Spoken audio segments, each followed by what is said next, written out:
Is private DNS causing internet or app connection problems on your Android phone?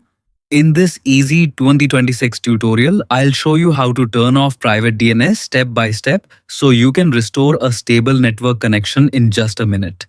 To begin, opening the Settings Applications page. You can do this by swiping down from the top of the screen and tapping the gear icon, or by opening the Settings app from your app drawer. Once you're in Settings, tap Connections. Depending on your Android device, this menu may also be called Network and Internet or Wi-Fi and Network. Don't worry if the names are slightly different. The process is almost identical across most Android phones. Next, scroll down and tap More Connection Settings. This section contains additional network options, including the Private DNS feature. Now tap Private DNS.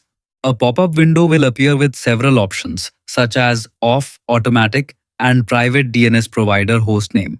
Select Off to completely disable Private DNS.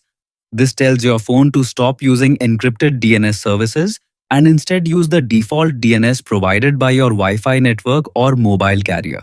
After selecting Off, tap Save to confirm your changes. The new setting will be applied immediately and your phone will reconnect using the standard DNS configuration. If you're still having internet problems after disabling private DNS, try turning Wi-Fi off and back on, reconnecting to your network, or restarting your Android phone. These simple steps can refresh your connection and resolve temporary network glitches. I hope this guide solved your problem. Like, subscribe, and share this video for more helpful Android tutorials. See you next time.